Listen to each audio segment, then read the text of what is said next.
From where I sit, I see a lot happening. I tell Mr. President that in the oil and gas sector of this country, a lot has happened in the past 2 years. I'm not a politician, so I'm not speaking like one, but a lot has happened. Some of you here know I'm an investor in the oil and gas sector. We generate over 58,000 barrels of oil every day. Mr. President, before you took over to 2023, people here know, I shouted on social media, I tweeted that we were producing and losing 97% of our oil production. 97, Mr. President, over 50,000 barrels, 97%. Mr. President, every month we do what's called fiscalization. Last month, for month of June, and let's say Energy will know this, we got 98%. So 2% loss is significant. People don't know this, or it takes time for people to know what's going on. So whenever I have the opportunity, I say it as it is. Power is so critical. You know, Mr. President, with the energy we have in this country, youth energy, youth population, the stability you're bringing, this country will take off. Some generating companies are indebted to banks. Banks are threatening to foreclose them. Not that these guys are not doing well. They are doing well. Government owing them, the system owing them big trillions. The hydro companies, Ayo, I know Mr. President, this man here. Ayo, he doesn't let people rest. Ayo is saying they should pay concession fee. The Zach is not here. Zach is saying that he's closing companies for not paying tax. We said, Zach, where would they pay tax now when revenues now they are not getting paid, and staff salaries impaired, spare parts difficult and go. So, sir, the Gencos have the patriotism, the willingness and the capacity to do more in terms of power generation. The major issue, sir, is the debt. So, Mr. President, I know CME is trying. I know you're trying. You didn't create this problem, but please, sir, just so that we can complete and advance the transformation you started. Because power is critical for it. Please help look into this, sir. Important. Did you listen to this emotional speech from Tony Elumelu to Mr. President? Did you listen to that? That is a serious businessman. He knows what he's saying. For him to start begging Mr. President, you know the problem. You know the problem, serious problem for this man, Tony Elumelu, to speak like this and start begging the president. A lot has gone wrong. A lot has gone wrong. And that one say they say they want to close their company. They can't meet up again. And he's even the one encouraging. That means more company are still going to shut down now or later under this president that you say he is the best. You listen to that now. Not be me. That's a businessman. A lot has gone wrong. And it's still going wrong under this government. They focus more on borrowing more money. But this area where you leave open, allow a lot of people to steal money for no reason. Nothing you can do about it because they are the same. Who are going to say this? Now, if you don't know, that's what I'm telling you now. He just told you he knows what is on the system. That's why, because if you cannot see by physically see the level of hardship in the country, you said they are working on the system, this and that. That's why they are working on the system. That's why things are very soon things will start getting better. And this one, they are telling you what is on the system that you don't know, right? A lot has gone wrong. They need more power, all those things. Company, how many percentage? Before Tinubu came, they are complaining that how many percentage? Now it has increased.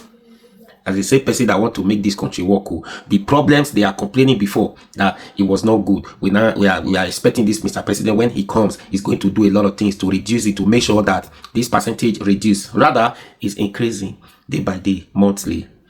Yet we are borrowing more money. Yet they say Mr. President is the best. Tinubu is the best. I don't know when they say he's the best. That for me, that is the opposite. Opposite of best is bad, right? Okay. Maybe that's they are talking about opposite, because for me, I don't see what is best or what is good about this man, what he has done in office for people to support him. He's a businessman. And if these people now some are trying to shut down their company because they are not meeting up, and you are expecting foreigners to come and invest, companies that have been here since, they are at this time they are still complaining, and you are expecting another one to come and invest. Can you not see? In pounds, spare parts, all those things, nothing. Nothing is affordable in this country except for the rich. Now somebody is talking. When somebody is talking, you see them say, this and this and that. Mr. President, he is not the one. He is not the problem of this country. He is not the one who caused this problem. You didn't cause the problem. Why are you increasing the problems? You did not cause the problem. Fine, no problem. But is it now you came to solve the problem, the issues you met on ground? Why are you increasing the pains, the hardship? Why are you increasing the problems? Why? Now you increase the problem. You keep on blaming somebody who left office how many years ago. Now the president is shifting responsibility to state governors, that state governors should be held responsible. State governors has nothing to do to reduce pounds. Is Mr. President. You devaluate naira devaluation when we don't have we are not producing, we are not selling. You devalue naira, subsidy gone, followed by devaluation of naira. You say you want to reduce so that your naira will be cheaper for people to come and buy goods so that it can. But we are not producing. What are you producing, and what are you producing that you want people to come and buy at a cheaper rate? We are not producing. Now it's affecting us. It's affecting us. When you talk now, say, go and sit down, this and that. Mr. President, is it just to sit at the office and answer the name, just president? Do you think, be truthful to yourself, do you think if in Nigeria was a company, right, Tinubu is the manager, they just hire Tinubu as to manage the company. After 2 years, the company is like this, so they will still leave Tinubu in that place. By now, that company would have been shut down. Just think about it. So when they now ask you, Tinubu, what are you doing? You said you are working. You first of all want people to suffer, go through this pain. Your customer would have gone. They left you because they can't afford to buy from you again. You are not doing anything. You are not producing new goods. You focus on the one you had before. Nothing is going on. They will leave you. You are just roaming in debt. You've just been indebted. That's what Tinubu is doing now. If be truthful to yourself, you have a company. Would you have allowed this man to manage your company?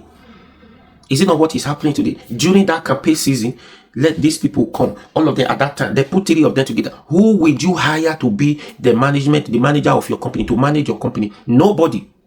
Except few persons at that time who says because Tinubu built Lagos. There's nothing, only that one saying that he built Lagos. Is the one, he can manage the company very well. Don't you see the Lagos State now? Lagos State is producing, how much they are producing monthly. What is happening today? Why are they not producing?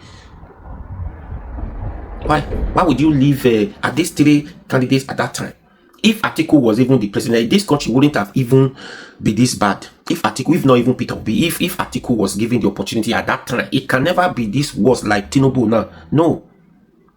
But Nigerians say we are used to this hard way of life, hardship. We are used to hardship. Yet now they want the hardship to continue by also thinking about bringing Tinubu or allow Tinubu to complete 8 years. Is it just the South, the turn of the South? Tinubu, Buhari have done 8 years. Tinubu must do 8 years, whether good or bad. No, I don't know what brought about this issue. Who even said that it is not constitutional? They must do 8 years. When you are contesting to be the president of this country, 4 years contract. They're giving you 4 years contract. For your contract to be renewed, it determines what you do in that 4 years. So Nigerians will decide, not by you say I must do 4 years, I must do another 4 years. No.